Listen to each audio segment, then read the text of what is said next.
So Mel Kiper did a 2-round mock draft for the Cincinnati Bengals, and the first round pick, he had us going with Jahad Campbell from Alabama, linebacker. Now, I still think our first round pick's going to be, I would love for it to be Starks, but I think realistically speaking, it's probably going to be a edge rusher or a defensive tackle or an interior defensive lineman. Could it be a guard? Absolutely. That's also a possibility. But I kind of feel like that's where we're going to go. It's either going to be guard, defensive line, and that includes D tackle, or edge rusher. Could go linebacker. Definitely could. Linebacker is a weird position because it's like a position every year I feel like we're very weak at. But we did get Owen Burks. Jermaine Pratt looks like he's going to stay in the end. And we also have Moma Jigmita, who hopefully takes it a step forward and really starts playing good. And if that's the case, then we have three solid pieces at the middle linebacker position. I don't love Jermaine Pratt's play, as I've said many times. But if we're not going to trade him in the end and he's going to be on the Bengals, I think Al Golden's going to do really good with him. And we also have a new linebacker coach. So it's a good chance that linebacker ends up being a position that actually is good for us this year.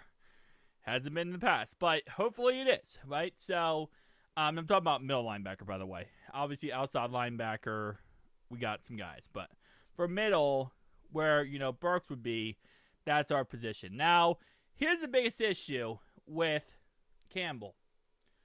So if I go down here, actually says, Campbell also has an injury history working against him. He needed surgery for a torn labrum after the scouting combine, which has thrown his availability for the start of his rookie season into question. He also has an injury during a bowl game last year. Now, I did say in a previous mock draft that I would love for the Bengals to take Benjamin Morrison, who's also coming off a season-ending injury.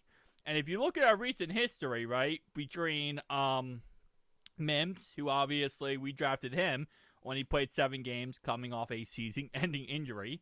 And then, of course, Eric All, who also had a season-ending injury, and then we drafted him. Obviously, in the end now, All is in his second year, but missed half his first year with an injury, and now he's going to be all next year with an injury. So, but it's not uncommon for us to take a guy who is, not injury prone, but coming off his season and injury. We have done this many times in the past. Is it always the smartest? You got to look at it as, obviously risk-reward scenario. Is the player worth it if he does come back healthy and plays a high level? Absolutely. Now, Eric All, if you remember back when we drafted him, even Zach Taylor said we almost drafted him in the 3rd round. We almost took Eric All over Jermaine Burton. I'm sorry, but that's like too funny not to say out loud again. It's like right now, that's a humongous W take. But looking back in the day, that was really, bad. But Eric All is a really good player. Obviously, yes, he has to deal with injuries, and yes, he's out for last season and this season. Well, he hurts, but he's still a great player when he's on the field. We have seen excellence from him. He's going to develop into a really good superstar tight end. So they take him, even though, yes, he is, out for the season or in college, but he ends up playing. He ends up looking really good. He gives us a lot of production, helps us out, helps us win some games. Wow, this guy actually is a pretty damn good guy, even though he had a season-ending injury. Mims last year, well, yes, he got in a weird situation where he was thrusted into the starting lineup, which I think we can all agree was really out of nowhere when it comes to Mims. We thought Trent Brown was going to play the whole season, and then Mims would be the backup and eventually take over. Well, in the end, it ended up being the opposite. Mims ends up having to start right away because Trent Brown goes down after a couple weeks. So Mims has, I'm not going to say he was perfect last year in his rookie season, but he looked pretty damn good, especially with the rest of our offensive line looking pretty, he looked pretty damn good across the board, which, a season-ending injury. So, again, season-ending injuries, I'm not saying 100% they're like, oh, well, you should go ahead and target them. No, you shouldn't. But if the player is good enough, you can still get a guy who has season and injury and still be very successful. Andrew Voorhees for the Ravens, they drafted him in the 7th round when he was supposed to go in the 2nd round. Season and injury, you know. Why do I keep getting this thing? Hold up. Anyway, continuing down my line of thought here. Sorry, there's like a thing that keeps popping up. I don't know if we're going to go Campbell. That's what I'll say in the end here.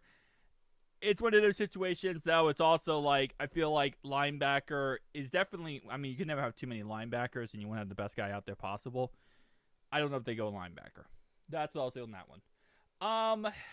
2nd round pick. I think I kind of homed in too much on this. 2nd round pick they have us going with is JT. Where is, he just got drafted right before us in this mock draft.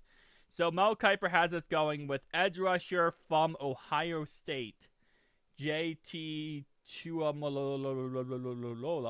And actually 11% of mock drafts actually has us taking him, ironically enough.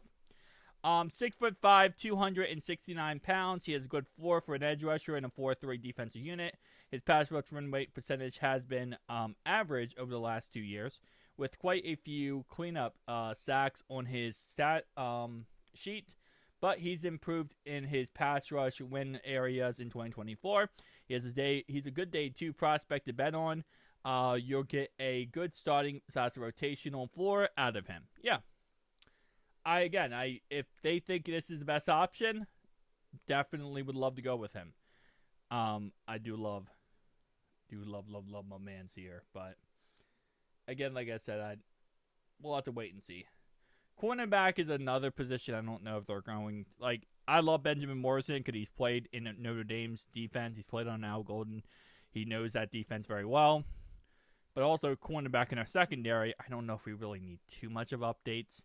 We need safety help, but cornerback help, I think we're pretty good right now.